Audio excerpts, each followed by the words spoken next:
Thank you for that. I'm not sure what happened over there. I thought I hit it. Sorry about that. Tobot, thanks for the heads up. We're good to go now. Anyway, back at it.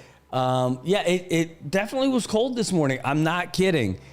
You think I'm joking, but I'm not. I had the heater on in the van, the news van of justice this morning as I was rolling in, and it was great. I loved it. Eldon Dela Cruz is here watching all the way from Utah. Great to see you. He's saying, good morning, Marianas. Para todos, tanto Marianas. And Mike Greg Tuai is there with us saying, Buenas Marianas. No YouTube live. I know everybody's asking about YouTube. I just kicked it on. I'm not sure what happened. I thought I had them both set up. Turns out, no. But it's good. It should be good to go right now. I'm looking at it right now. So if you guys are checking it out over there, there you go. I see you now. There's Archie Ahoste over there saying, good morning, Marianas, watching from Las Vegas. Viva Las Vegas. Thanks for watching us. And Atau is there, queen of the cat guest. Boy, do I got a cool little animal story for you. Bruce Kamatsu is there. He says, perfect timing for physical therapy. Oh, yeah, that's what we got. It is good. Crispin De Leon Guerrero says, good morning. Thanks for tuning in, Payne. Great to see you. Thanks for joining us today. Shoko, David, Harada, Zealous in the house. And Shoko, I'll tell you what, she is great. DC Rentals, they got canned peas. They do a little bit of everything. You got to check them out, DC Rentals. They are the ones who got us great tent coverage when it was pouring rain during the distribution for the veterans laptop vouchers. Well, we had free tents and tables. Thanks to you, Shoko. Thank you so much. Luisa Cabrera says, morning. It's wet out again. So sick of the rain. We hear you. We hear you loud and clear. But we did get a break from it yesterday, and it was so nice. Got my morning walk in for sure, and with Kathy, and we just enjoyed it. It was a beautiful day walking along that new road, Route 36. And just enjoying the view, letting the dogs run, having a good time. Watching the ocean was just massive, by the way.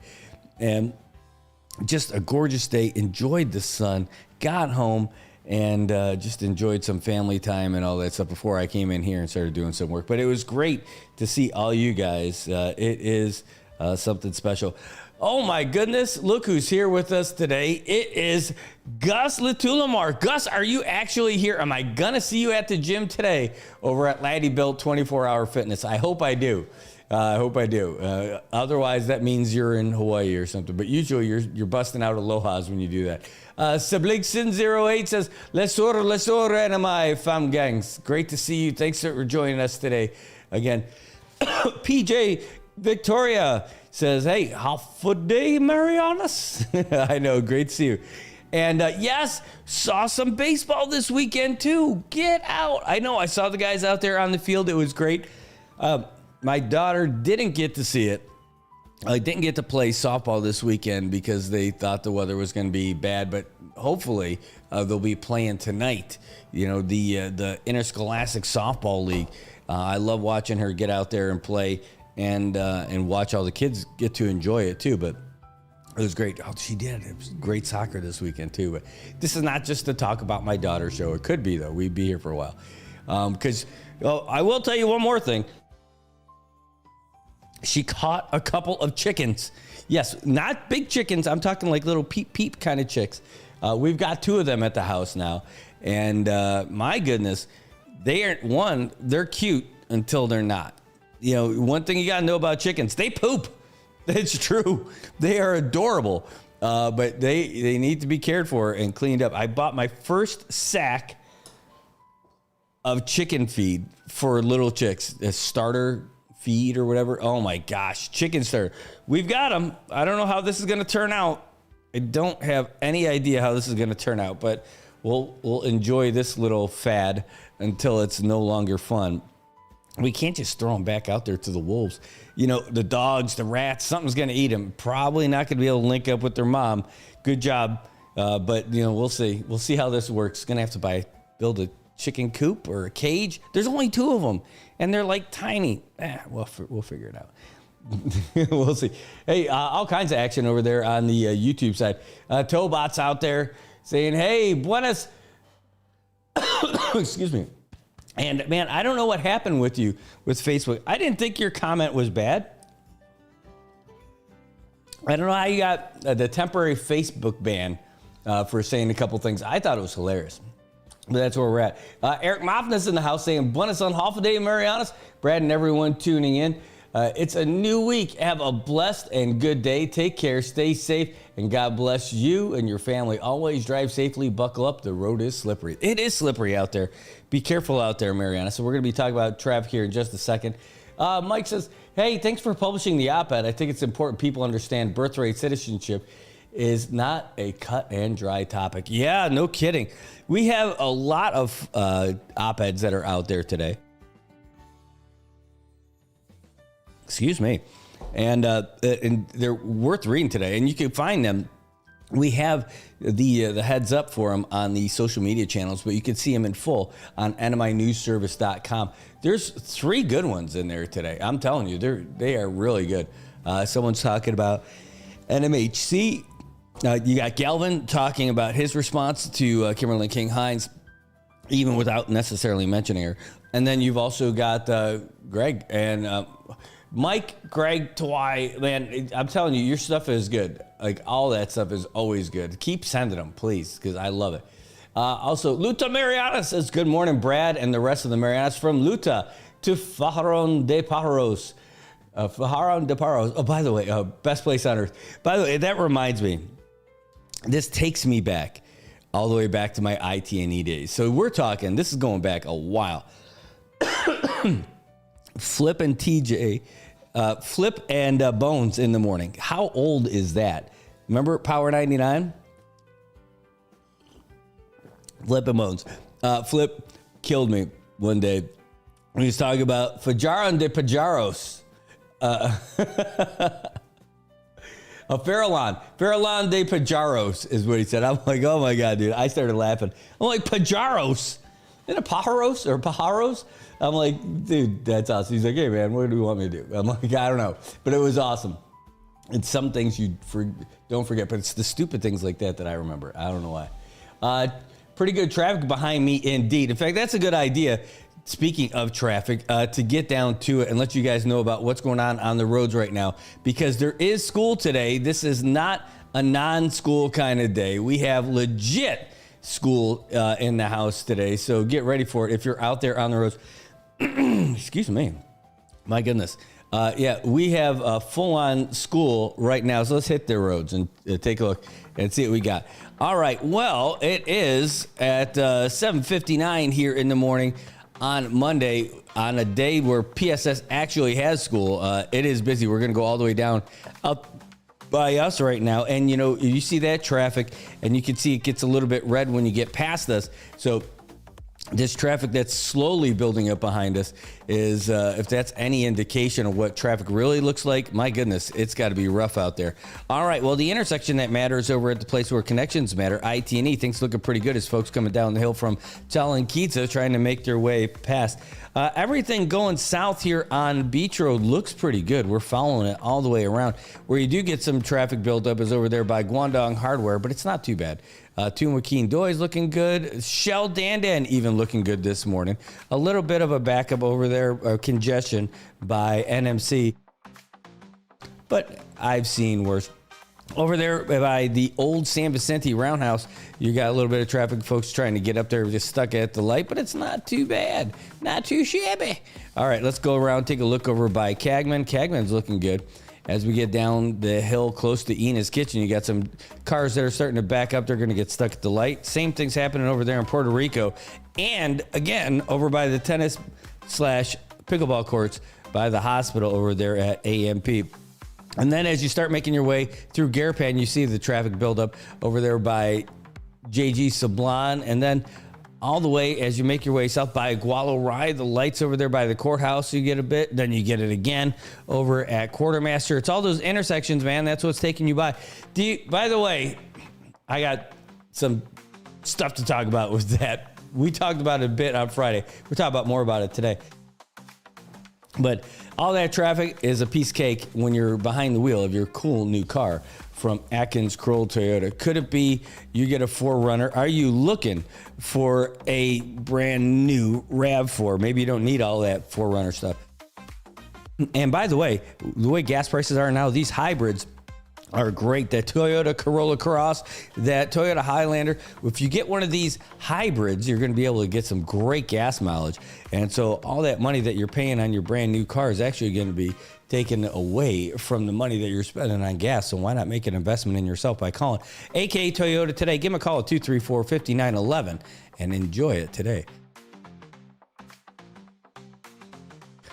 All right, but let's start getting back to our regular local stories here and start getting into it. He says, time to be frugal then with them errands and consolidate gas prices the way they are. No kidding.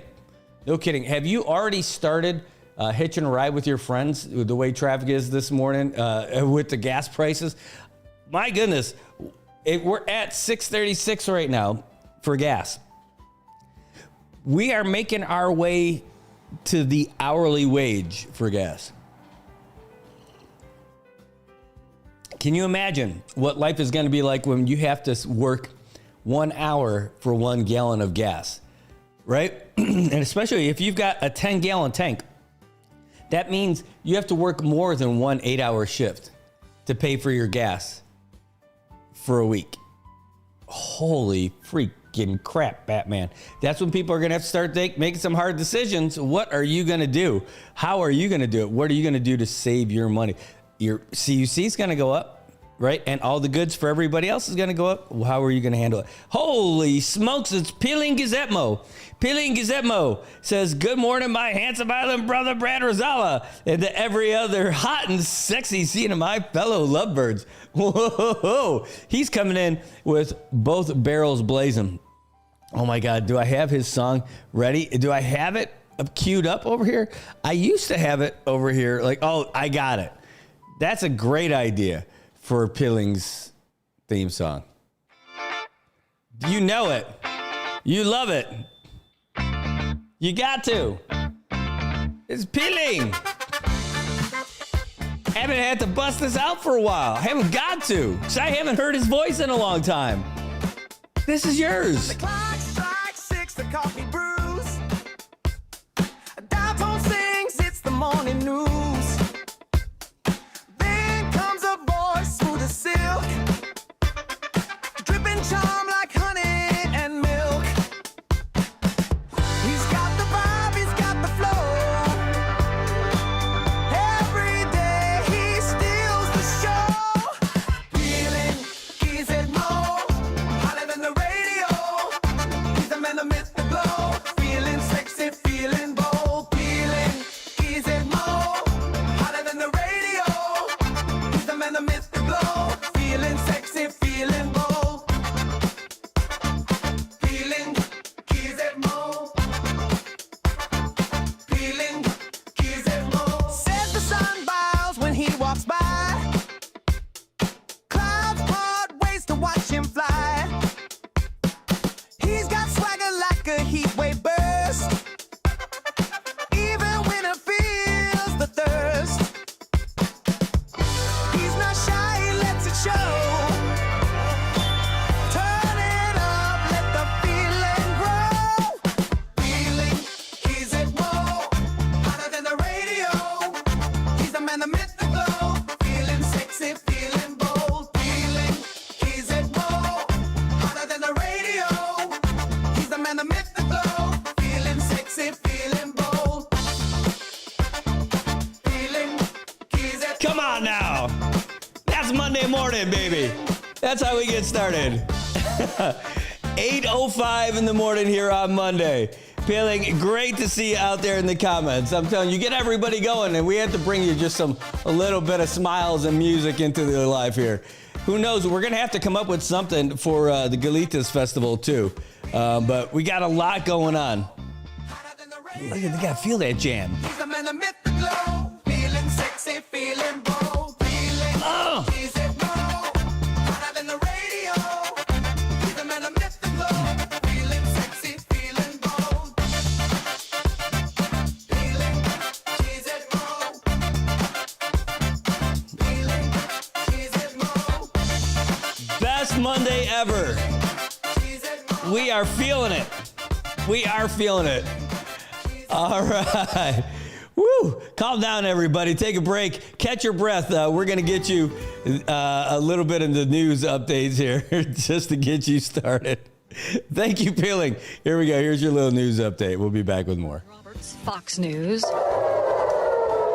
And Israel is laying out its next move as missile strikes from Iran continue to rock the country. Fox's Mike Tobin is in Tel Aviv. And the rocket and missile fire into Israel is constant. The drill of people getting warnings over their phones and retreating to bomb shelters has almost become routine. Now, the one type of weapon that's making it past the Israeli air defenses are the cluster bombs. The cluster bombs were fired at Israel. One of the bomblets from inside the cluster making it into the heart of Tel Aviv, striking at a main artery there. One man who didn't make it into the shelter, I'm glad to say that he was only lightly wounded after being too close for comfort there. President Trump says Iran wants to make a deal, but the terms, in his words, are not good enough. He stopped short of saying what those terms are. Fox's Dana Marie McNichol. Meantime, the president is urging U.S. allies to send ships to the Middle East to help reopen the Strait of Hormuz. And as the Iran war pushes past day 16, Democrats are asking, where's the exit plan? Senator Adam Schiff tells NBC's Meet the Press. Promising the American people he wouldn't bring us into another foreign war, then being unwilling to tell us what the real cost of this war are going to be. And we still don't hear from the secretary, don't hear from the president what the real cost of this will be, how long it will go on. Already we've spent billions and billions of dollars. And Pope Leo is appealing for peace. While speaking to thousands of pilgrims and tourists gathered in St. Peter's Square, Pope Leo called for an immediate ceasefire and dialogue, calling the war in the Middle East horrific and atrocious. The pontiff didn't cite the U.S. or Israel by name, but his comments were the strongest to date, and he reminded the leaders involved in the conflict that violence can never lead to justice, stability, and peace. While lamenting the loss of thousands of innocent people, Leo also highlighted the displacement of millions in Lebanon. Fox's Pam Puso. America's listening to Fox News.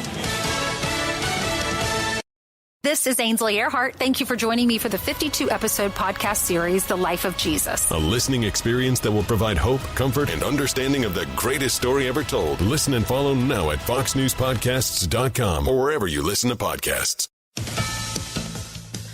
Travelers are facing long lines at U.S. airports as a partial government shutdown has TSA agents working without pay. That is, if they show up. Fox's Madison Scarpino reports from Hartsfield-Jackson Atlanta International Airport. Major airline CEOs from American, Delta, United, Southwest, and more are sharing an open letter to Congress. They start by telling members that 93% of their constituents support paying these federal workers during a shutdown. And they say in part, quote, Americans who live in your districts and home states are tired of long lines at airports, travel delays, and flight cancellations caused by shutdown after shutdown. Yet once again, air travel is the political football amid another government shutdown. Surging oil and gas prices are expected to affect the Federal Reserve's interest rate decision. Expectations for a Federal Reserve interest rate cut are dwindling ahead of policymakers' meeting this week. Economists citing higher oil prices fueling inflation fears amid the U.S. and Israel's military action against Iran. Goldman Sachs and Barclays telling Reuters there would need to be several months of moderate core inflation before a cut could happen. President Trump has repeatedly pushed for lower interest rates, including posting on Truth Social last week. Where is the Federal Reserve Chairman Jerome Too Late Powell today? He should be dropping interest rates immediately, not waiting for the next meeting. The president has said he plans to replace Powell with Kevin Warsh when Powell's term ends later this year. Kristen Goodwin, Fox News. And a mystery in upstate New York that has haunted investigators for more than half a century finally gets a name. State police say the handless body found along a rural road in Andover in 1970 has now been identified thanks to modern DNA technology. The victim, Kyle Coppage, 35-year-old, originally from Pennsylvania. I'm Carmen Roberts. This is Fox News.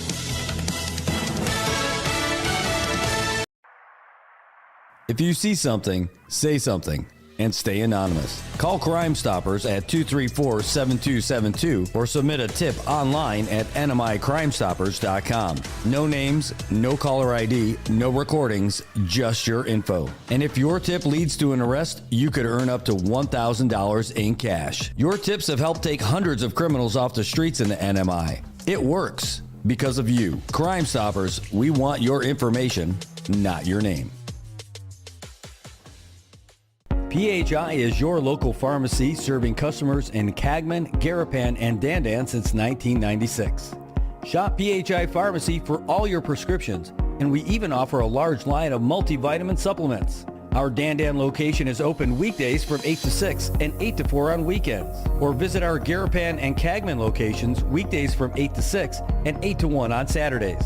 Check us out online at phipharmacy.com or follow us on Facebook. PHI is a locally owned independent community Health Mart pharmacy. Health Mart, taking the time to listen and care.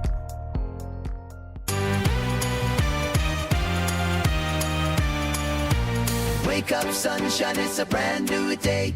Brad's got the stories that'll light your way. Take a smile on his face, he's ready to share. Good morning, Marianas. Feel the love in the air. Good morning, Marianas. Come join the fun. Together we'll shine like the morning sun. With the waves crashing in, hear the oceans call. Brad brings the news that connects us all. From the islands to the world, those counting wish. Good morning, Marianas, the best time of year. Good morning, Marianas. Let's start the day. With laughter and stories, come what may. All right, good morning, Marianas. 8:12 in the morning as we make our way back in. And it is a wet one out there, so be careful while you're out there on the roads getting around town here in sunny Saipan. Well, how sunny is it? You're not going to believe this. It's 72 degrees. 72 degrees at 8:13 in the morning in Saipan. What is happening? Are we getting closer to becoming the North Pole? We're not the Northern Marianas now. We are the Northern Pole. That's it. No, don't get excited. Kings is not opening up again. We do have a couple of hazardous weather conditions out there right now. Rip current statement is going all the way until tomorrow morning at 4 a.m. High surf warning until tomorrow at 5 a.m. and a coastal flood watch until 4 a.m. tomorrow morning as well. But can you believe it? Saipan International Airport right now, as we speak, 72 degrees. Did they move that thermometer inside? Is that what it is inside the building? 72 degrees. If it's 72 degrees at 8:13, could it have possibly dropped into the 60s last night?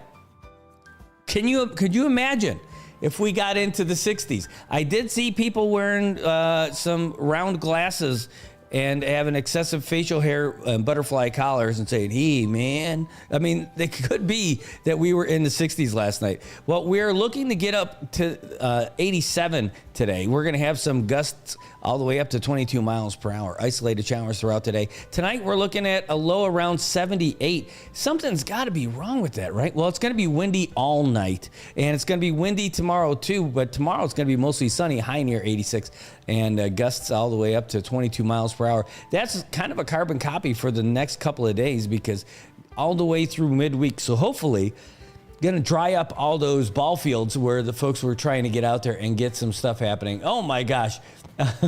Greg says, hey, it's 49 degrees out here right now. Well, that's a little bit further away.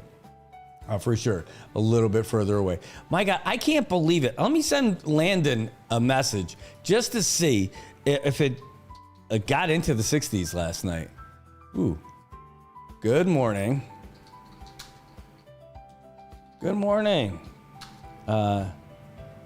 Showing 72 degrees now. How cold did it get last night? Or is that broken? Let's find out. Let's see what he's got for us, if he can give us an update. Because if it's showing 72 degrees now, like, that's crazy, right? I mean, it must have been colder than that overnight if it's 72 degrees now.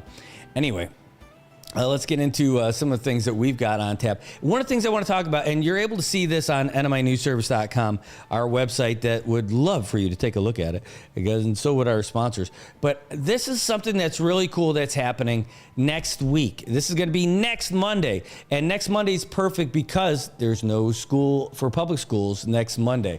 So why is that a big deal? Listen up. free haircuts, fitness, and food. Going to be over at Laddie Built 24-hour fitness over here in CK, just down the street from us. They're doing something great. They're partnering up with Jeff Hostacki, one of our soccer teammates too.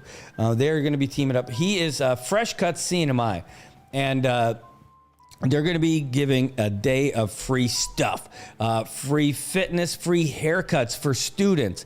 This is all about helping folks in need. It's great. They're going to be doing a clothing drive as well. Laddie Built 24-hour fitness and Fresh Cut CNMI. They're partnering for Youth Be the Inspiration Day on March 23rd. It says Sunday, but it's actually Monday. Boy, somebody's got to fix that. Maybe somebody who's watching this right now. It is something here. So anyway, check this out. Free haircuts, free activities, food, and give back. Did that come from my goodness, I don't know where Sunday got in there, but it's on there twice. We are going to fix that right now.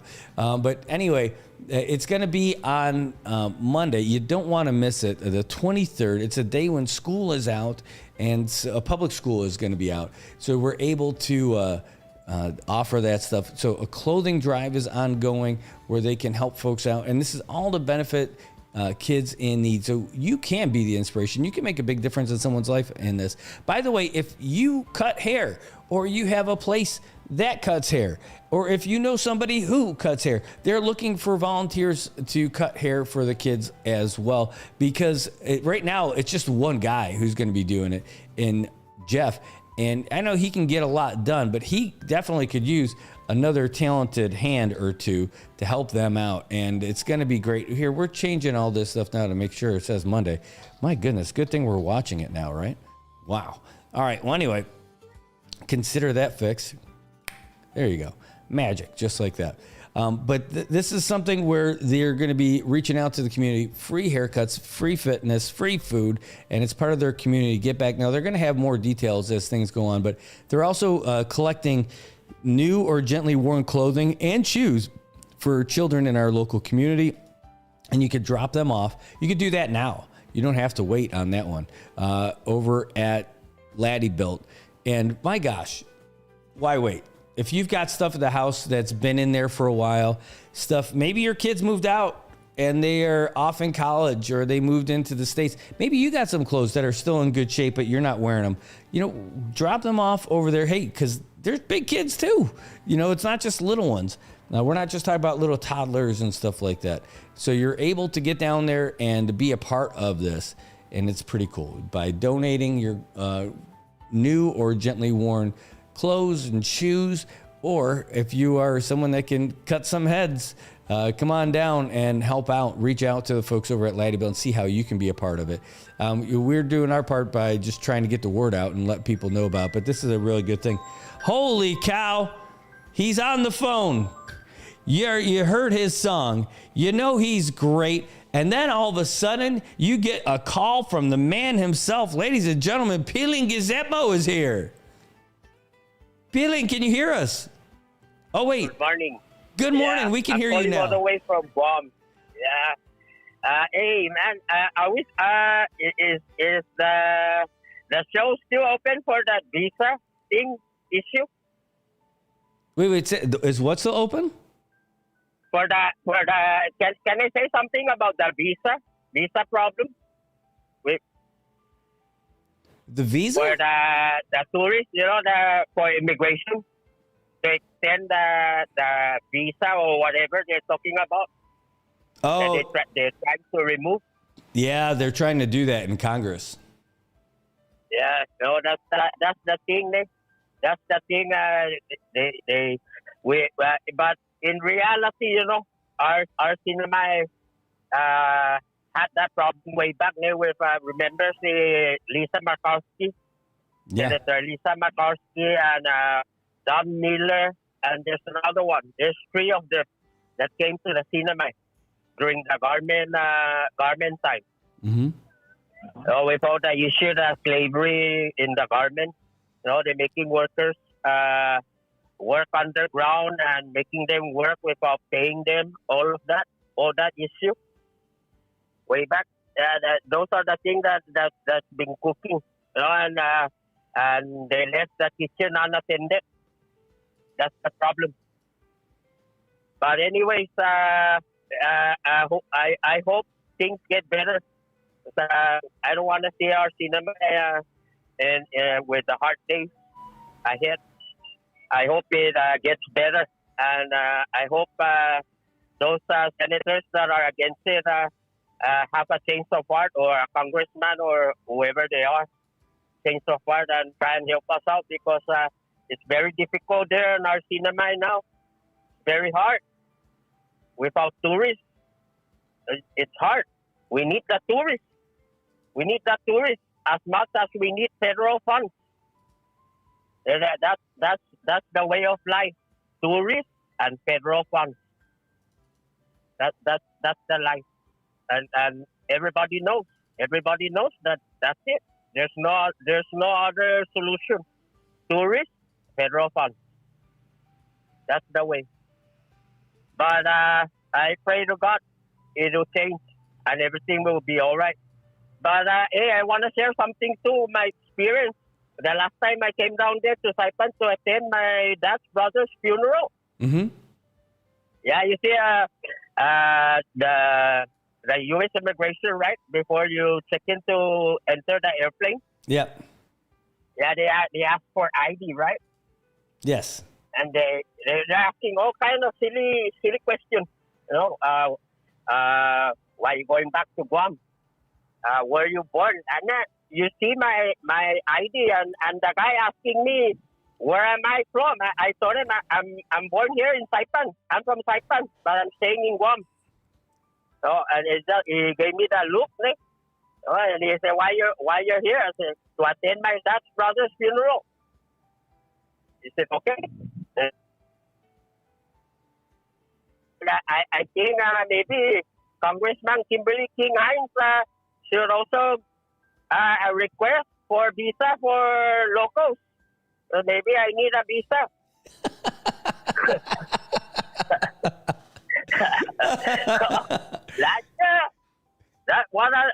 You know, that's a stupid question. Why are you here? Mm-hmm. To attend my dad's brother's funeral. Where are you from? You see it. It's a real ID. It's telling you everything. Unless maybe he's looking at if I'm for Trump or against Trump, and maybe that's why he talked to me in the manner that he did, because I'm not really a fan of Trump. Sorry to say, hey, no offense, listeners, no offense, but I'm not really a fan of Trump. Like, some of his attitude as a president doesn't fit right with me, and his policies and the way he's moving us forward. It's supposed to be to make America great, but I don't know. Even this war, it's not making anything great. It's making everything expensive. Oh, everything is not only the gas, even the Marianas sausage is expensive already. Yeah, pretty soon I won't be able to eat Marianas sausage. It's enough. I'm going to be walking to buy Marianas sausage because the gas is very expensive. But, Brad, sorry, I just pop out like, hey, where this guy went? Right now he's here and then he's not there. But I just want to tell everybody there and you, I love you all. And I pray things get better. Things get better. But we all have to remember and understand that our island is run on the need of tourism and federal funds. That's all I want to share. But deep down, I'm feeling it. I'm feeling it. I love you all. I love you all. For real. For real, really real. Thank you, and God bless you all. I love you all. We love you too, Peeling. It's so great to hear your voice, and you know, even if you don't agree with everything, it sounds like he loves you too. It's true. I love Peeling. He's my favorite Peeling. It makes me feel hot, sexy. Melania, she's always telling me how much she loves this Peeling Gizmo. Just a wonderful guy, American guy, great guy, Chamorro guy. I love this guy. His name is Peeling. It's Chamorro guy, Chamorro American guy. Chamorro He American? also needs a visa. He needs a visa. We're going to make new steaks. Take care. Take care. And have a good day. I love you all. Love you too. Thanks for tuning in. All right, there he is, Peeling Gizmo, calling us from Guam. Having a great time and cheering us up. You know, he brought up one of the things that we're going to throw on the screen. This is the thing he was talking about. He's like, hey, what about the senators and all that stuff? You know, we hope they have a change of heart. But, like, this is it right here. I mean, this is the letter that came out March 9th. Just like, essentially, it would have been the 10th here. So it would have been the day before the economic forum that happened. And all of a sudden, kapow, we get this letter from, like, 34 different U.S. congressman who says, we don't like this thing. So we'll read this to you. The letter is not super long, but it's a little bit long. Here's what it says, basically. So, and they wrote this letter to Secretary of State Rubio, Secretary of Interior Burgum, and Secretary, for now, of Homeland Security, Kristi Noem. She's only there till the end of the month. Anyway, it says, dear secretaries, as you work tirelessly to secure the borders and immigration system to uphold sovereignty and security interests of our nation, we write regarding an alarming report that the People's Republic of China is exploiting birthright citizenship and immigration parole programs created by the Obama and Biden administrations.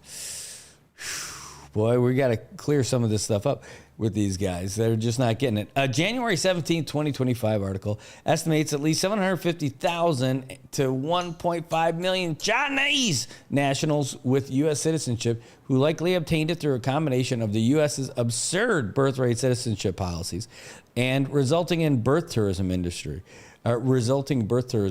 As you know, pursuant to a birthright citizenship, the children of foreign nationals, including illegal aliens, are automatic U.S. citizenship if they were born on U.S. soil.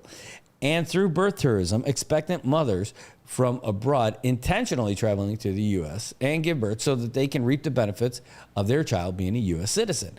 Further, the news reports point out that this cohort of U.S.-born Chinese nationals is approaching adulthood, potentially allowing them to vote in U.S. elections despite being largely raised in China and lacking firm ties or allegiance to the United States despite their American citizenship. The possibility of hundreds of thousands of individuals from a hostile nation voting in American elections, thereby influencing critical policy decisions of our constitutional republic, erodes the meaning of U.S. citizenship and our right to self-determination as a nation.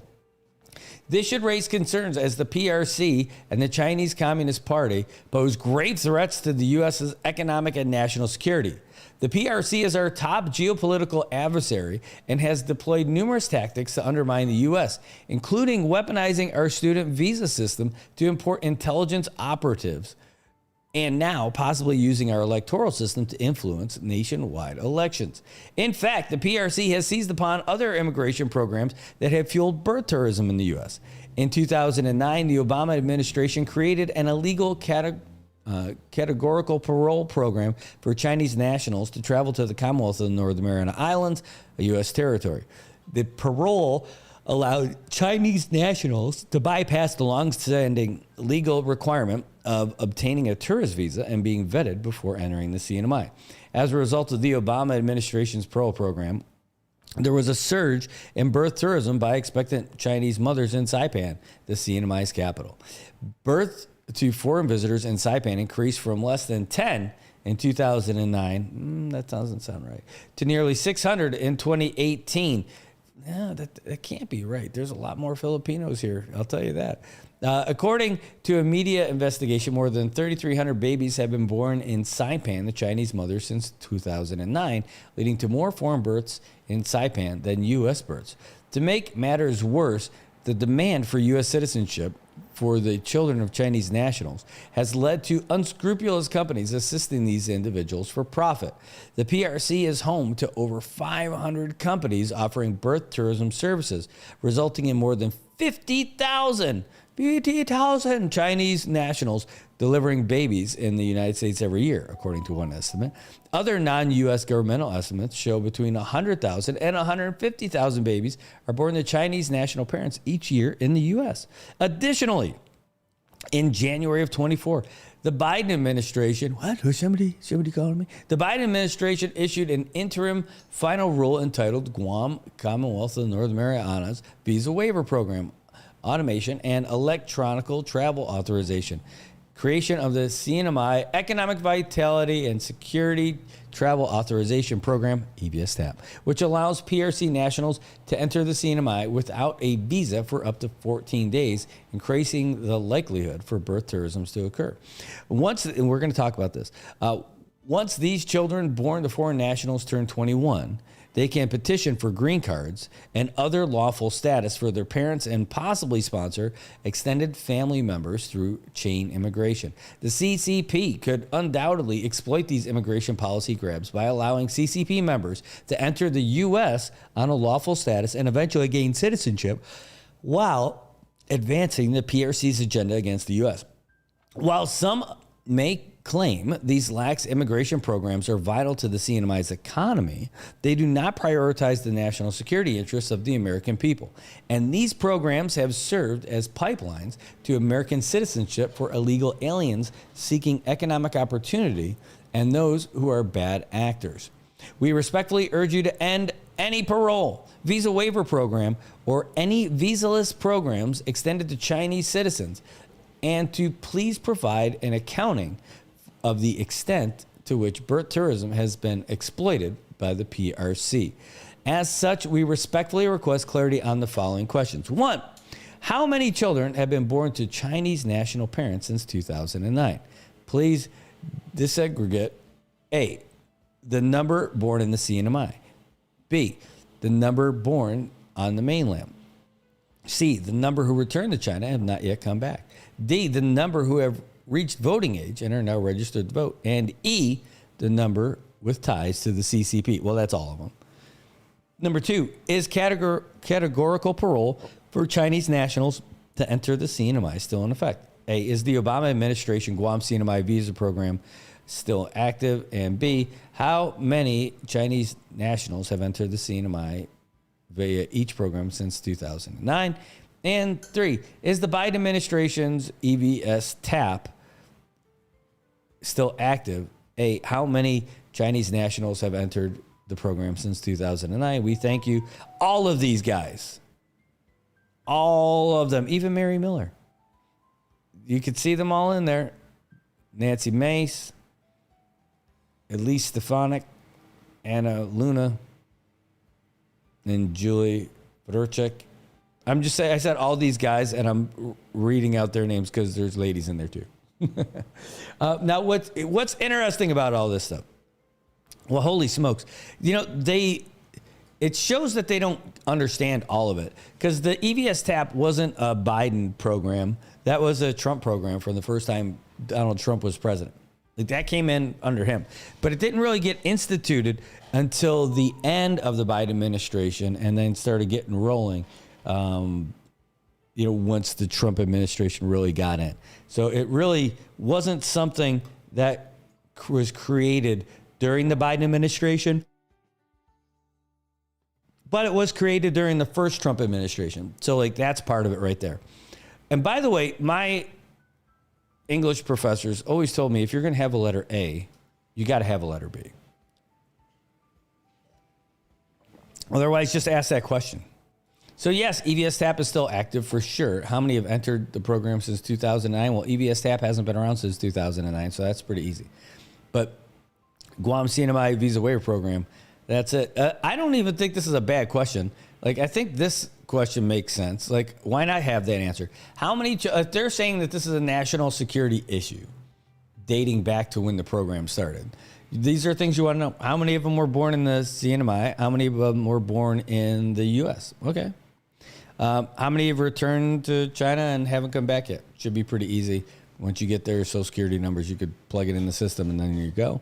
And then the number who have reached voting age and who are now registered to vote. All right, there you go. Now, I don't think there's a nationwide voting thing. I think that's all done by the state, so that's going to take a little bit longer. But as far as their age goes, that should be pretty easy.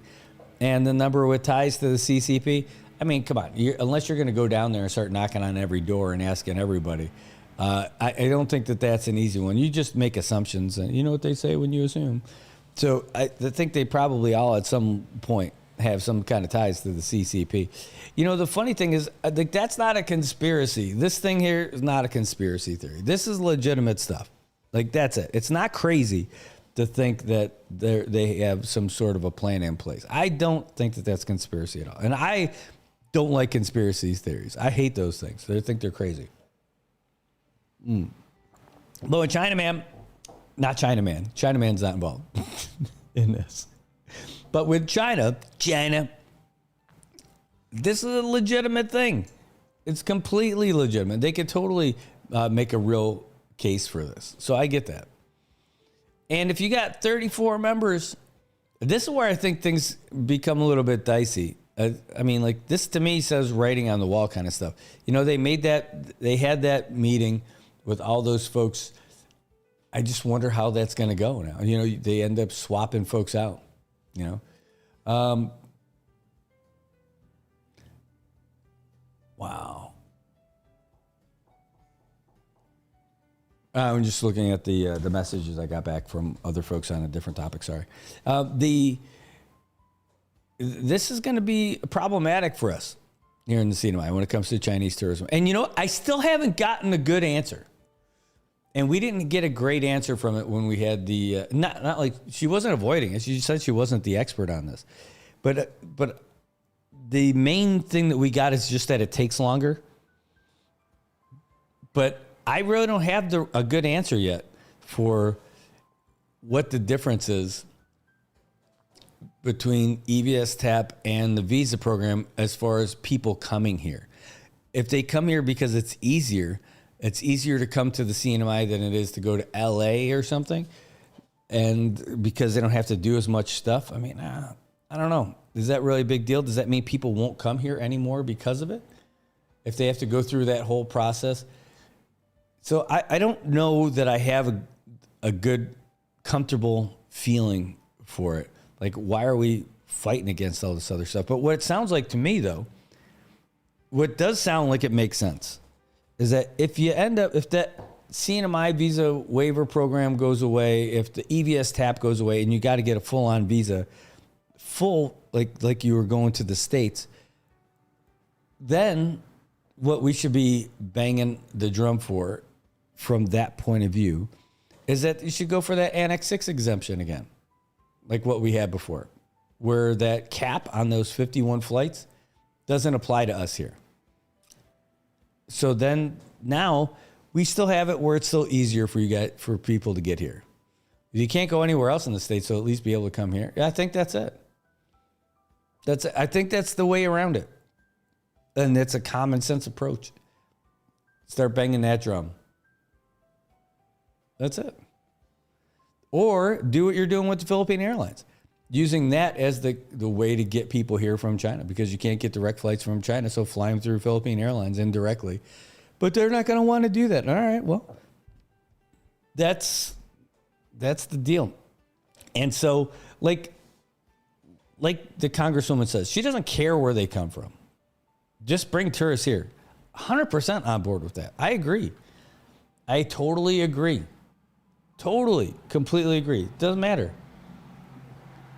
We're shopping we're going through the shopping, we're going through the supermarket of tourists and trying to get as many of them into our cart as possible. Absolutely.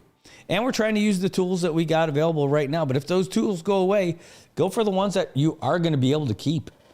And if that's the Annex 6 because it existed before, I mean, I'd start putting my eggs in that basket. These guys are smart and they're sharp, and they know that we're able to, try to get more than one thing at the same time. So It makes sense to me. I understand that like what the thing is for EVSTAP.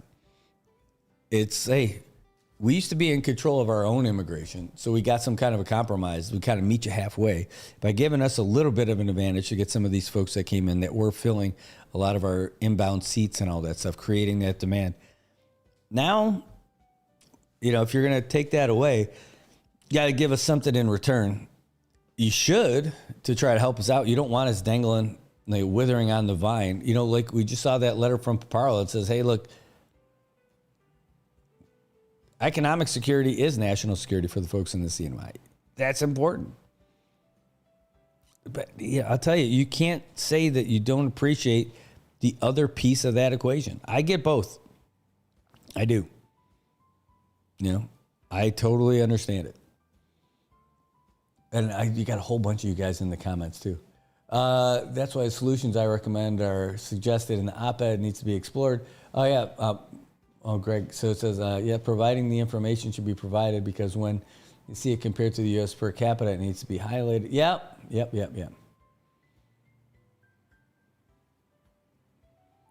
Caleb says, is it time to venture to something else like manufacturing maybe? I don't think you have to do one or the other. That's it. We're not going to turn into a steel mill, right? It's not going to be Northern Marianas carbide or something like that. We are not going to be some kind of steel production, industrial power or something like that. Hold on. Oh, we got a call coming in from Guam. Hafidades on Tiro. Thanks for calling the show. Who's this? Hey, good morning. It's just a Guam area code, but I'm in Saipan, Gatu. Hey, all right. I love it. Thanks for calling. This is Jesse. How are you doing, Brad? All right, Jess, what's shaking? Nothing, man. I heard you talking about tourism, China, this and that. I think we're barking up the wrong tree. Take a look at Puerto Rico, the other Commonwealth. Guess where 90% of their tourists come from? I'm guessing the U.S. Yes, sir. And guess what's Hawaii's top tourist market too right now? Ooh, U.S.? Yes, sir.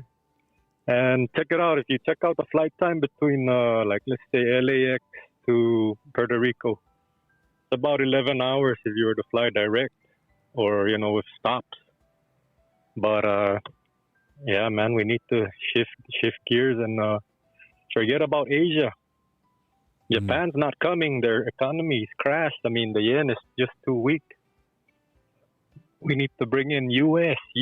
tourists. We got a lot of visitors that would prefer to come here direct for cheap, but that's the main roadblock is the flights are just like $2,000, $1,008. Yeah. It takes like 24 hours to get here. It's good that the government is trying to exempt us from cabotage. Maybe we can, if they do that, then we can fly maybe Philippine Airlines to San Francisco for $800 or something, right? Yeah. Well, yeah. I love the idea. So I'll give you just an example. This is just anecdotal stuff, right? So like my brother and his wife, they go on vacations every year. But what they end up doing, they're in the Northeast, they're in the Buffalo area. So they fly down to like the Caribbean and stuff like that. They do all those I hear about like all these cool things. Sometimes they do like even like Mexico, all that kind of stuff. And they're cool plus with, it's closer to them. Yeah, it's closer to them. So much closer. Like that's the thing. So like we are like Japan's Puerto Rico, meaning like, like we're that close and stuff like that, right? Where people don't think of it as like that all the way around. But it's so much cooler here because you're still part of that. Like Puerto Rico is still a U.S. thing for them. So for them, you get that comfort, right? If we could, but my brother, I can't get him to fly out here because the idea of flying all that way, he just says he can't handle it. He can't handle it, which by the way, I think is pretty weak. but like, I would love to get folks coming out here from the States to discover, what the awesomeness that is here.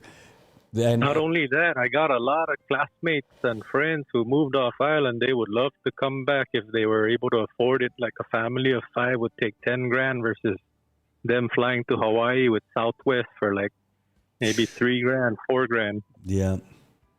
Yeah. The cost and the flight time. We just need affordable flights. We need at least direct. We can start off once a week. If we can find an airline willing to do that, we can beat Guam to the punch, because Guam only has flights to Hawaii too. You know, it's funny. We, as part of that Pacific Century Fellows, we ended up going to see all the stuff like the government side and the private side here. Then we got to see the next level up in Guam, and then we got to see the next level up in Hawaii. You know, Hawaii, when we went to their like tourism board, like their MVA or GVB, their budget's like $1 billion. $1 billion. So like when we're trying to do all those subsidies and stuff like that, you know, that's why I think those flights are so much cheaper too, because they're able to really come up with those great prices with all that marketing money and that they're able to distribute. We can't compete with that kind of stuff. I wish we could. The thing is, CNMI has never tried to tap into the U.S. market. Yeah, it's time to at least try and see how it goes for a year or something.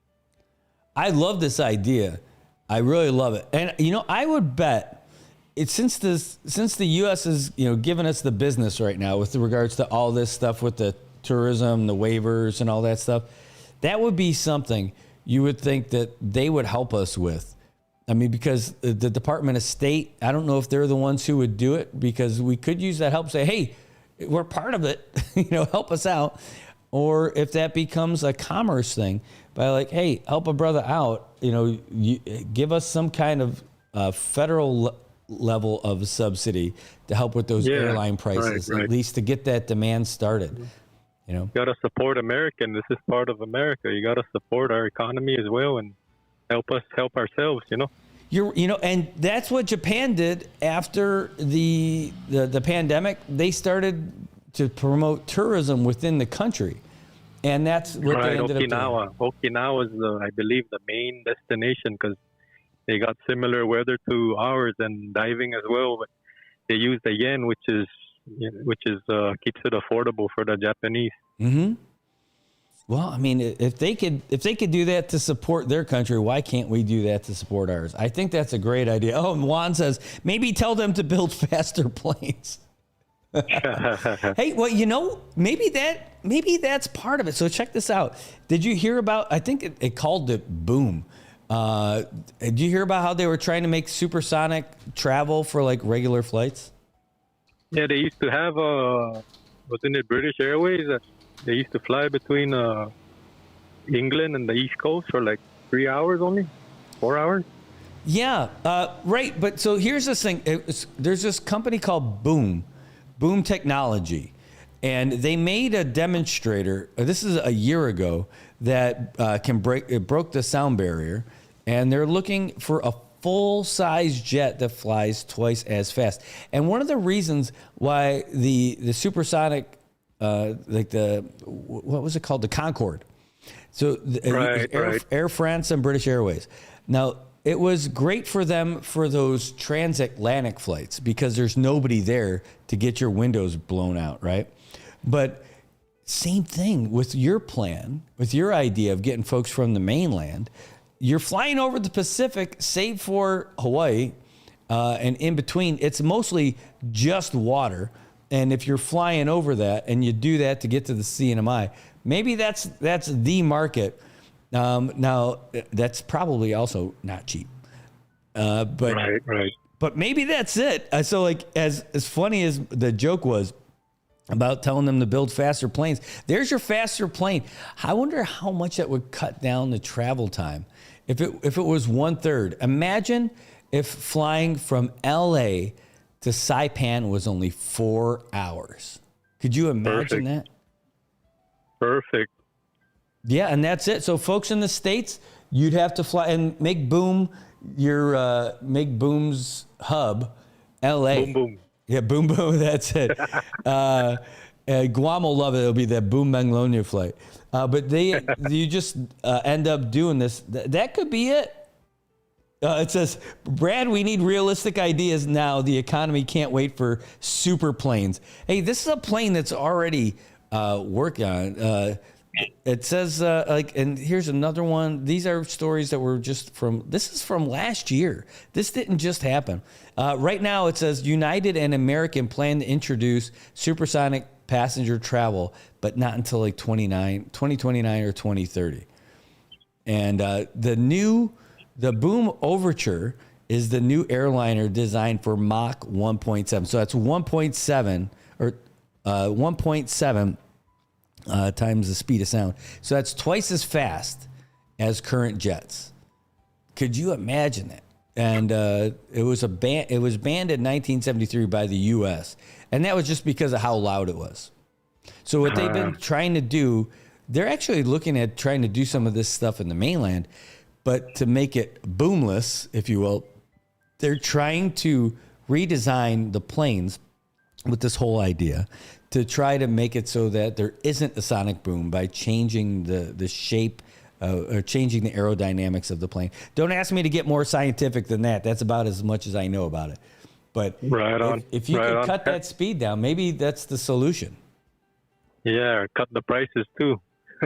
Cut the price, cut the time, and just imagine. Like, we could be that test market, connecting the U.S. markets from place to place. Now, I bet they would probably do Guam as their main point, and then they would hop over to Saipan.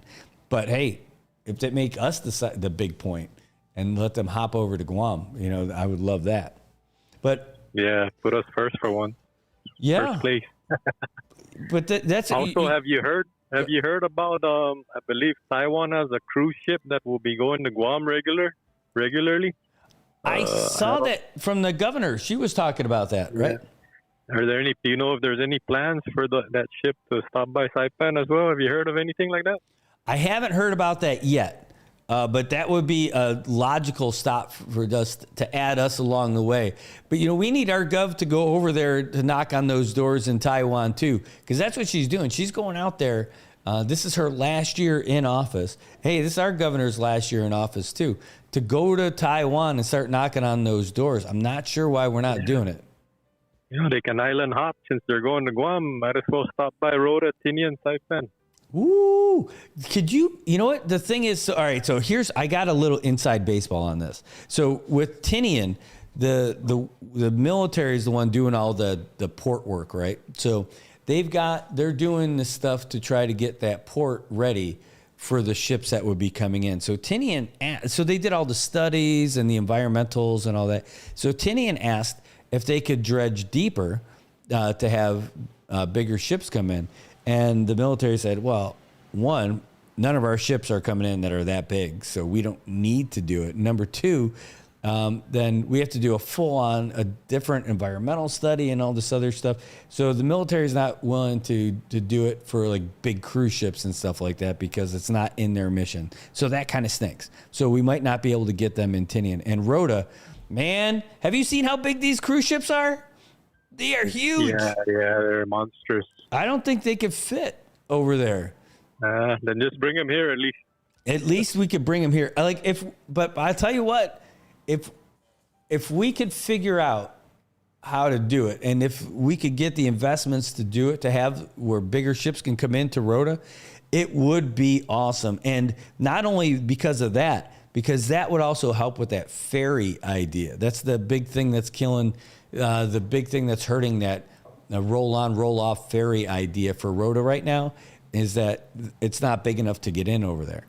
And that, by the way, would really open up the floodgates between Guam and Rota commerce. Imagine being able to just take a ferry, go over to Guam, buy a car at the Guam price, and then while you're there, let's go to Home Depot and fill it up, and then come back over, with all your new stuff, and then drive right off in Rota. Can you imagine how that would work? And then imagine people being able to go there for work. Maybe you work there for the week and come back on the weekends. Who knows? And you can tap into the Guam residents that would love to just travel for the day or the weekend nearby. Perfect.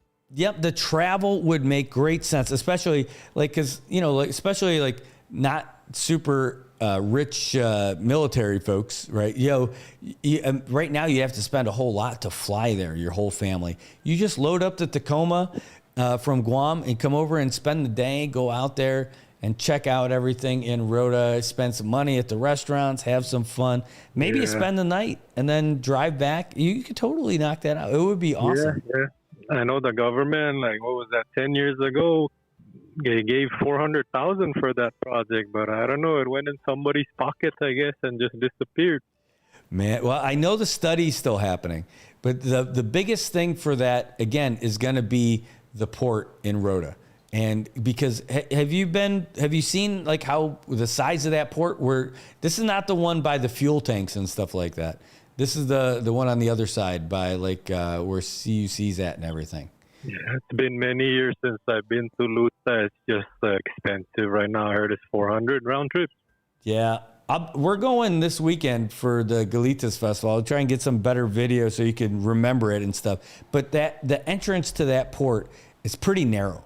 And to get something big like that in there is just going to be a real tough hit. That's the only thing holding it back. But the other thing is, by the way, that's a big deal.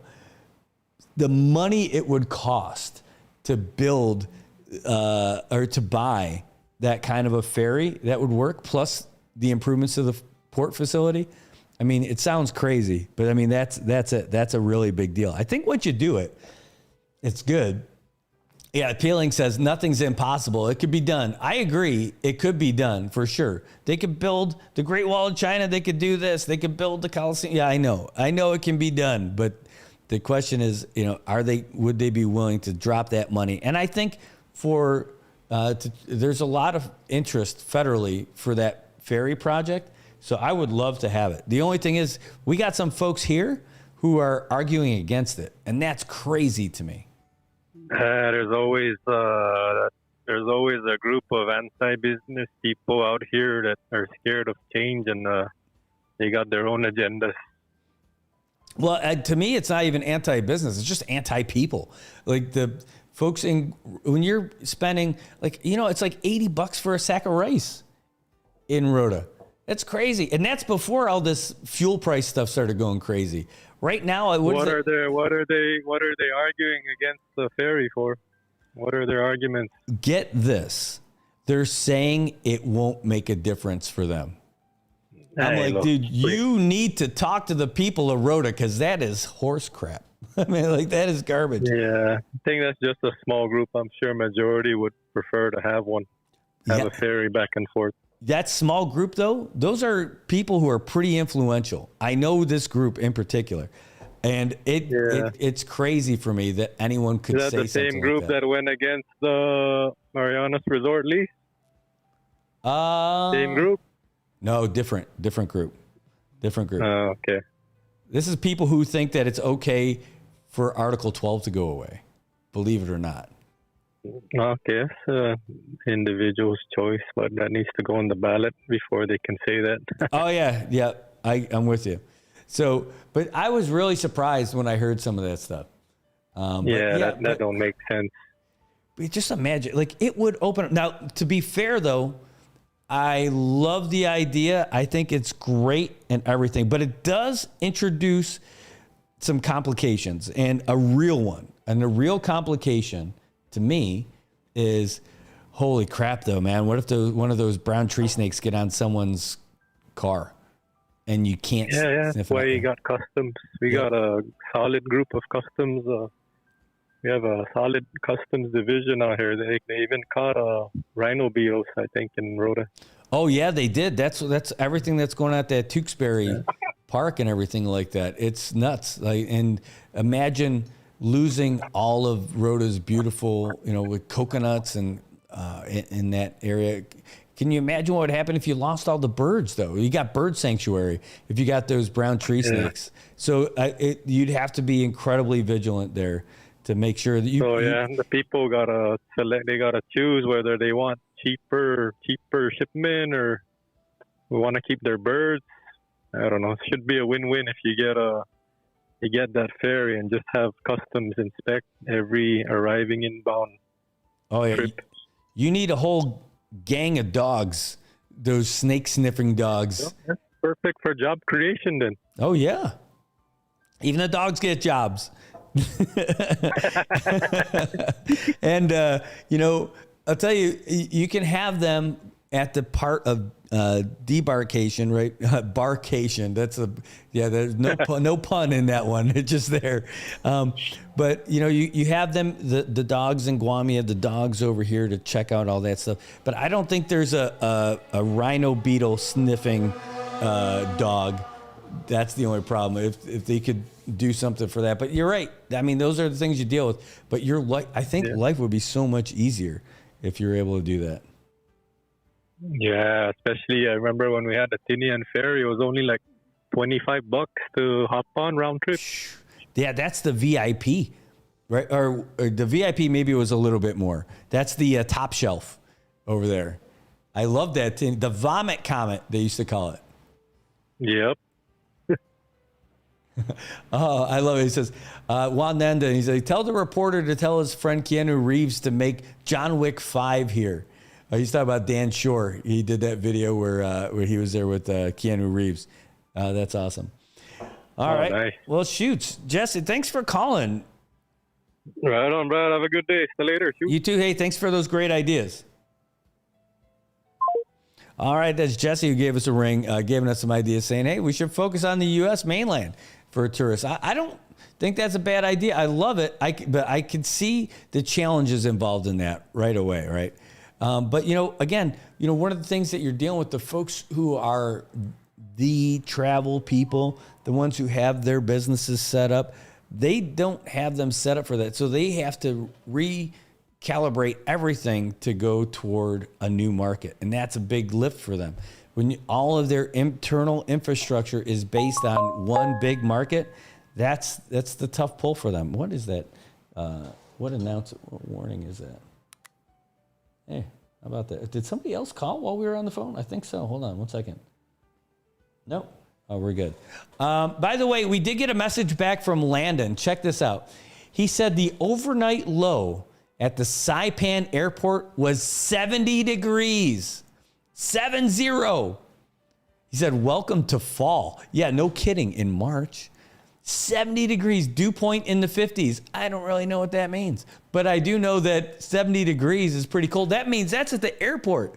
So up where we live, now that we're mountain people, up by Tapachow, it was colder than 70 all the way up there.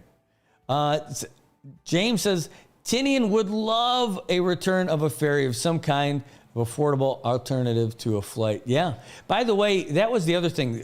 Part of the ferry study stuff was about like, hey, how are we going to do this? What's the best way to do this?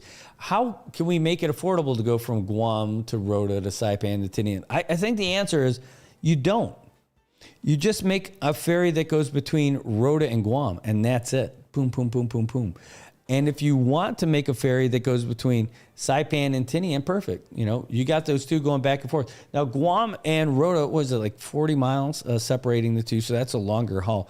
A shorter roll-on, roll-off route for Saipan to Tinian makes great sense, too. Could you imagine how much easier it would be for all the stores and for all the, again, vehicles and all that? Because you can't take a vehicle on the plane with you when you're on Star Marianas or Max. You can't, right? It just won't fit. Unless it's my van. You could probably fit it as a carry-on.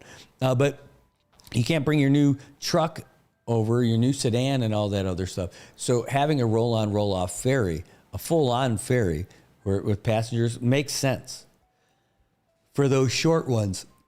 But going to Guam on a roll-on, roll-off ferry it's a bigger deal. And I don't think that one could be affordable. But it would make it an immediate impact if they did something like that here.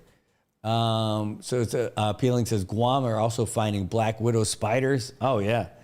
But it's even worse than that. The cougars that you find out there. You find them out at the bars, too. They're all over the place. Look out. All right. Hey, let's get you a news update and while that's loading up, I'm going to get myself another cup of coffee. We'll knock out a couple more things. Yeah, but it's already after 9. I know. We're good. We can still go. We got more stuff to talk about. All right. Here's your latest news update. Mixed messages. I'm Angelo Bavaro, Fox News. President Trump says Iran is ready to negotiate an end to the war, but Iranian officials say otherwise, denying the request for negotiations. This comes as Trump calls on allies to help defend the Strait of Hormuz. responsible for 1/5 of the world's oil supply. The president tells NBC in a phone interview that Iran is ready to talk, but he doesn't think the terms are good enough yet for a deal. Iran, on the other hand, says they will continue to stand their ground. As Iran continues to use the Strait of Hormuz as a pressure point against the U.S., President Trump is calling for countries to respond and send warships to help secure the strait and keep it open, and says this should have been a team effort, and now it will be. As Americans watch gas prices rise due to the war, the administration continues to push the message that prices will drop once it's over. Democrats are calling this war a war of choice with no coherent strategy or end. Fox's Dana Marie McNichol there. The partial government shutdown continues to strain TSA, with agents now facing their first missed full paycheck. But they are still working even without pay, as airports across the country continue to face longer wait times and flight delays. Fox's Madison Scarpino at Hartsfield-Jackson International Airport. At one point, people were waiting for nearly an hour and a half, and we've been speaking to many people waiting in these lines who are frustrated, antsy, and say this is all unfair. Major airline CEOs are sharing their open letter to Congress, urging them to immediately find a way to fund DHS. They say airlines are doing everything they can to mitigate disruptions by doing things like holding flights for late passengers, rebooking others, but they say it's time for the government to step up. That partial government shutdown continues as Democrats and Republicans continue to argue over DHS funding. America is listening to Fox News. This is Ainsley Earhart. Thank you for joining me for the 52-episode podcast series, The Life of Jesus. A listening experience that will provide hope, comfort, and understanding of the greatest story ever told. Listen and follow now at foxnewspodcasts.com or wherever you listen to podcasts.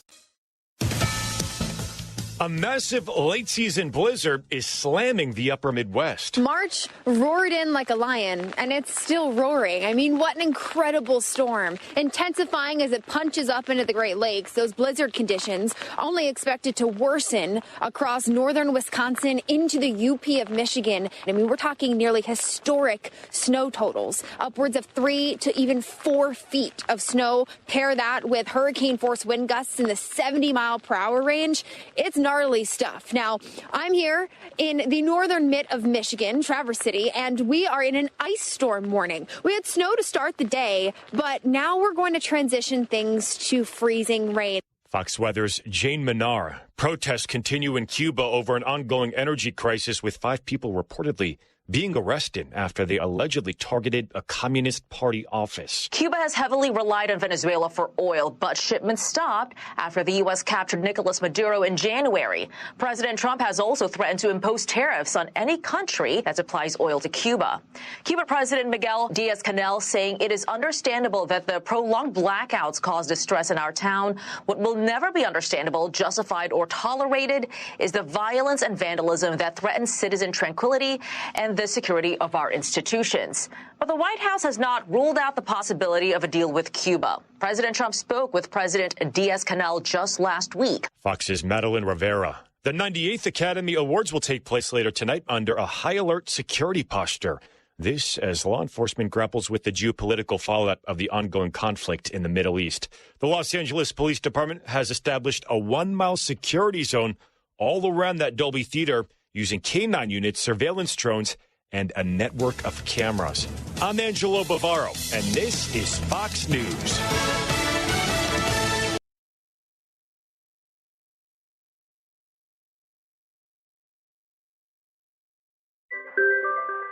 If you see something, say something, and stay anonymous. Call Crime Stoppers at 234-7272 or submit a tip online at NMICrimestoppers.com. No names, no caller ID, no recordings, just your info. And if your tip leads to an arrest, you could earn up to $1,000 in cash. Your tips have helped take hundreds of criminals off the streets in the NMI. It works because of you. Crime Stoppers, we want your information, not your name. PHI is your local pharmacy serving customers in Cagman, Garapan, and Dandan since 1996. Shop PHI Pharmacy for all your prescriptions, and we even offer a large line of multivitamin supplements. Our Dandan location is open weekdays from 8 to 6 and 8 to 4 on weekends. Or visit our Garapan and Cagman locations weekdays from 8 to 6 and 8 to 1 on Saturdays. Check us out online at phipharmacy.com or follow us on Facebook. PHI is a locally owned independent community Health Mart pharmacy. Health Mart, taking the time to listen and care.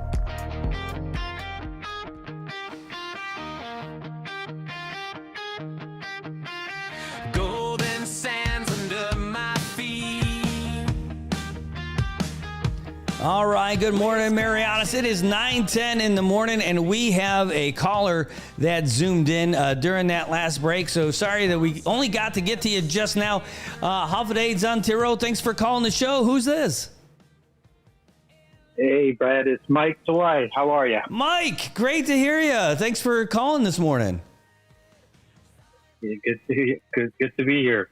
Hey, I just wanted to touch in. As a matter of fact, I was actually going to catch you during the commercial break, but looks like you put me on the air. But yes, I just wanted to, share one thing that I feel like the CNMI lacks is like a think tank. Not so much like a big think tank like the U.S., but something just for the Marianas. And I feel like it could be based at NMC, to leverage the college institutional credibility and access to federal education and funding and all that. But like to have a governing board and a core staff of like maybe 3 to 5 full-time researchers, economists, tourist specialists, and whatnot, just to look into other systems and places around the world that works and adopted in the U.S. In the CNMI. I feel like a lot of people, especially from back home, anything that's new is avoided, and change is such a big thing that they can't fathom. And so if they have something like a think tank, that would be more tolerable, I guess, for lack of better word for it. So yeah, I just wanted to throw that out there and, see if that's something that could help out the CNMI. No, I love that idea. The question is for me, okay, so I love this idea. I think it's great.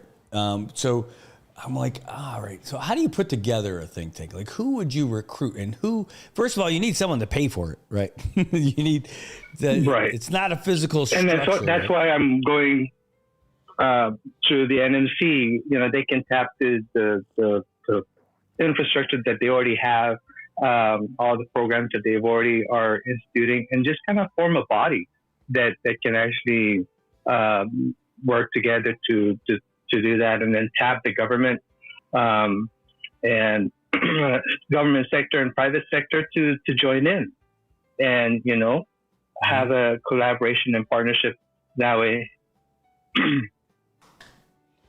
I love this idea. Like, it would be great. I know that they like Dr. Underwood's part of one in Guam. I forget what they're called.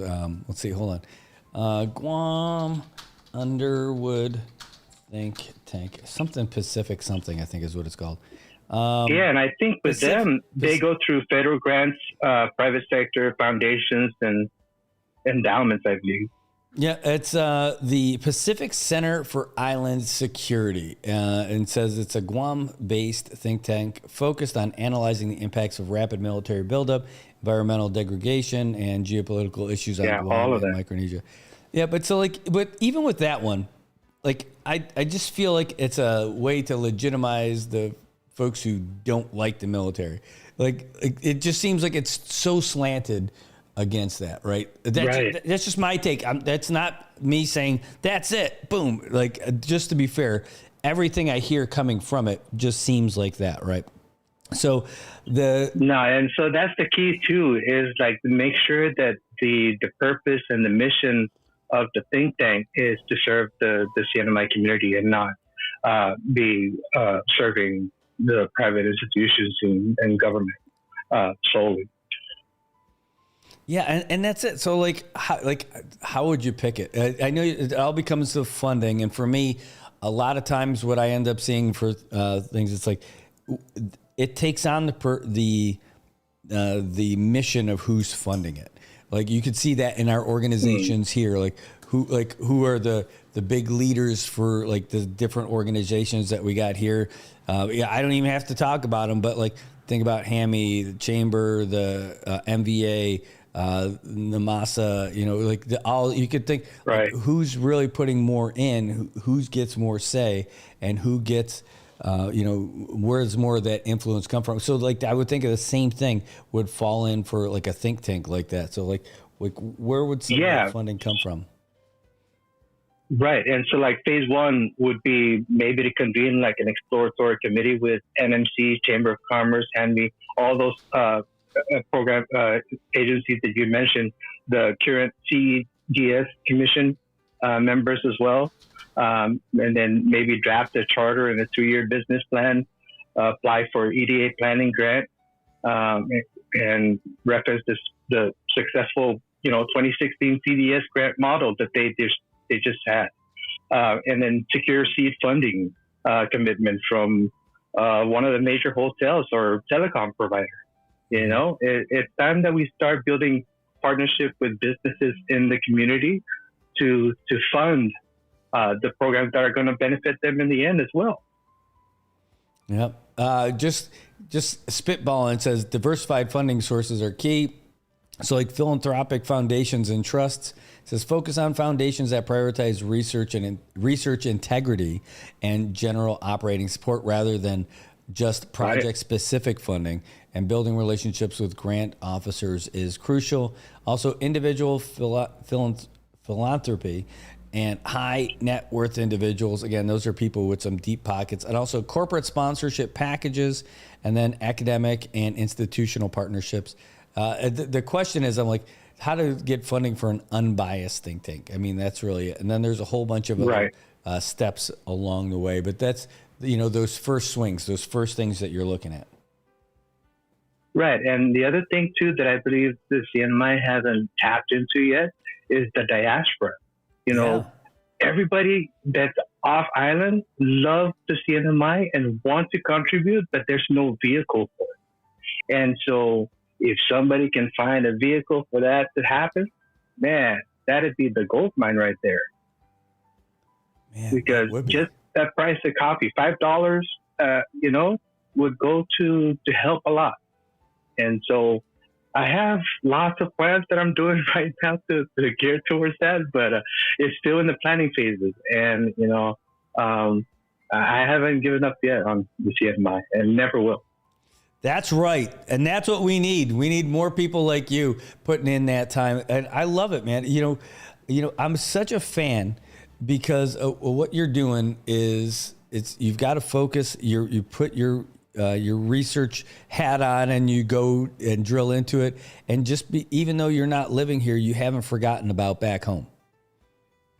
Never will. That's the best. But anyway, I just wanted to tap in and share that piece. And yeah, thank you, CNMI. Love you always.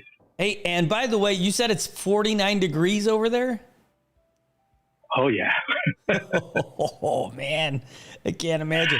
It got that. I was cold last night here. So they said at the airport, it got down to 70 degrees last night. I love the cold. I think I'm acclimatized. I'm an Oregonian now because I sleep with the air conditioner and the fan on in my room in the wintertime. So that's awesome. Well, enjoy being an Arizonian now. I am not. I've gone just the opposite way.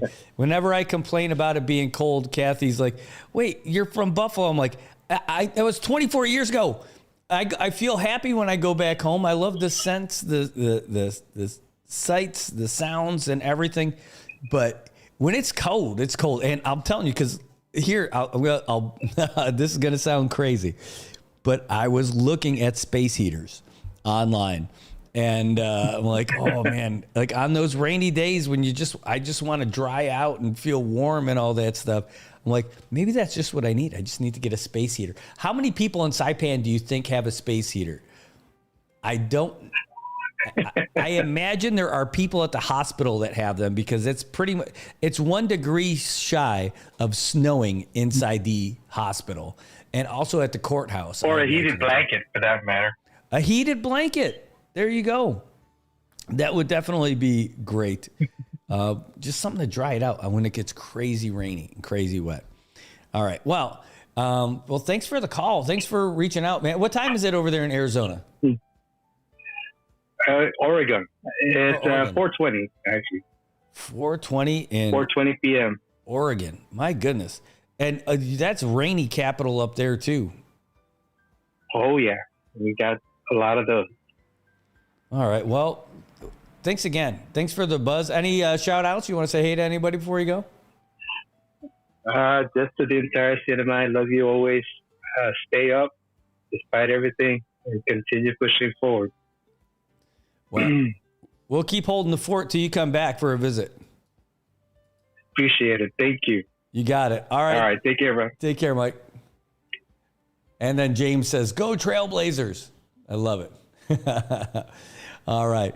Well, thanks for the call. That was great. Guys, it is 9:21, so we're going to wrap up. We had one of our guests come in that we're going to chat up about something exciting, a new project that we're going to be working on, help one of our friends out here who's doing some cool stuff. And you're going to be able to hear about it soon. But for now, we can't talk about it. All right. Well, anyway, I want to say thanks to everybody. Thanks for the calls. Thanks for all the comments. Bajo, great to see you too. Shout outs to you. Thanks to all you guys for all your comments. If you haven't already, please drop a like over there in the on the show itself and over on the YouTube side. And every time you do that, it makes a big deal. If you haven't followed us yet, please do. Please officially follow us on the Facebook page, on the Instagram, and on YouTube. We need to get those numbers up because, I know you guys are checking it out. So if you got an Instagram, go over to Instagram and follow us over there too. And go check us out over on the website too. Every time you check that out, that helps us by showing people the numbers that we've got, all these advertisers that are coming in. It's a big deal. NMInewsservice.com. It is not hard to find. That's where you get to see all the stories that we're talking about on the show. And we keep the news fresh for you. All right, guys, that's going to do it for us today. Have a great one. We're going to get out of here and we'll see. We already got you the latest news, sports, weather, and all that stuff. So we're going to wrap it up. So you guys have a great one. We will see you in a little bit. We'll see you tomorrow morning. Take care.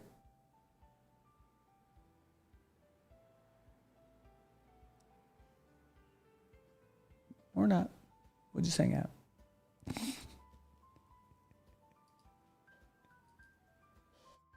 Hey, bro, can I grab your bush? Yeah, man, go for it. Right on. Thanks, bro. Hey, bro, can I grab your bush too? Sure, bro. Go ahead. Thanks.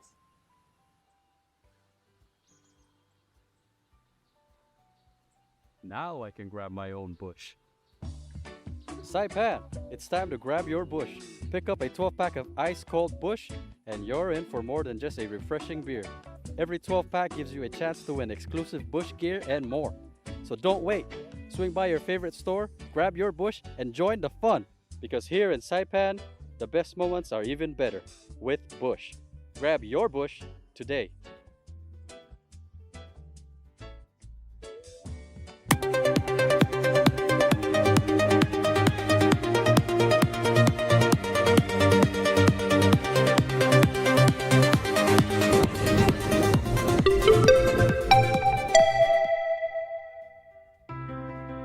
If you think girls and women's equality matter, stand up.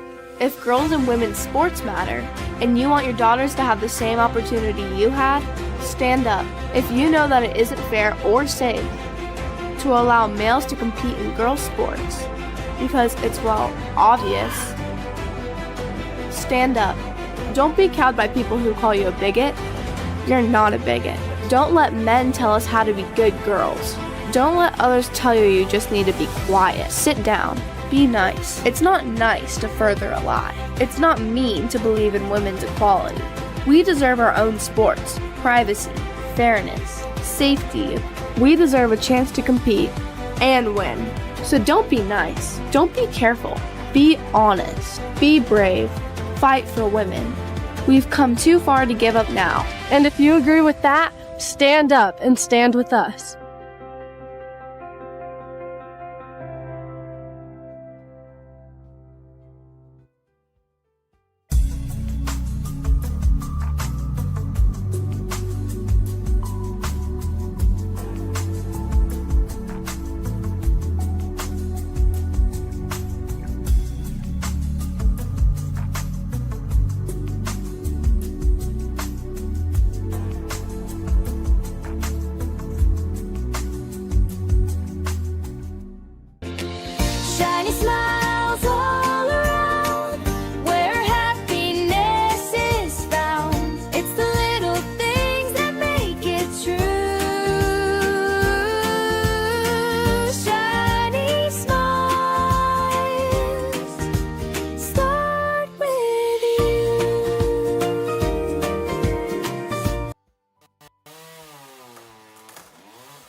and neighbors, sons, fathers. They're Little League coaches and veterans.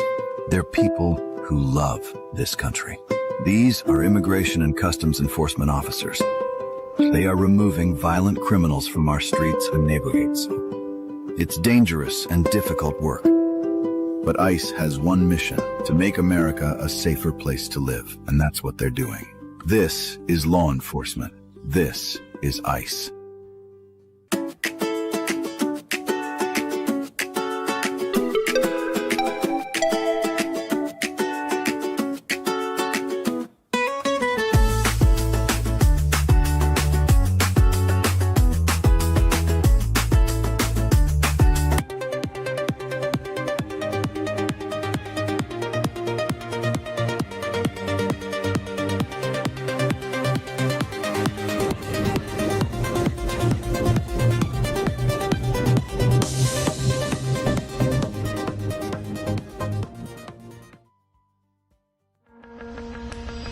Across the CNMI, businesses are developing their own skilled workforce through a registered apprenticeship program. Registered apprenticeship programs help your businesses build a skilled and competitive workforce. Paid, hands-on training ensures apprentices learn the skills your company needs, while you gain employees ready to succeed. It's more than training, it's an investment in your business, your people, and the future of the CNMI. We see it as an incredible opportunity to partner with the CNMI Department of Labor pathways to get people trained in work that could be really valuable here in the CNMI. They were looking for employers to join the program as it was new, and we made that call, and the staff at Department of Labor were very helpful and made the process very smooth for us. With support from the CNMI Department of Labor Workforce Investment Agency, employers design training that fits their needs, while apprentices earn, learn, and stay committed to your company. Registered apprenticeships are a proven strategy for building a skilled, loyal workforce. We partner with businesses to help register programs, access training funds, and strengthen the local economy. Whether you're in construction, healthcare, education, or emerging industries, apprenticeships work. Together, we can keep our workforce strong and our economy growing. Become a registered apprenticeship sponsor today by contacting the CNMI Department of Labor Workforce Investment Agency Division at 670-488-2324 or email cnmiweowa@dole.gov.mp. This workforce product was funded by a $75,000 grant from the U.S. Department of Labor, Employment and Training Administration, covering 100% of the project costs. No non-federal funds were used. The content was created by the CNMI Department of Labor, Workforce Investment Agency Division, and does not necessarily reflect the official position of the U.S. Department of Labor. The DOL makes no guarantees or warranties regarding this information.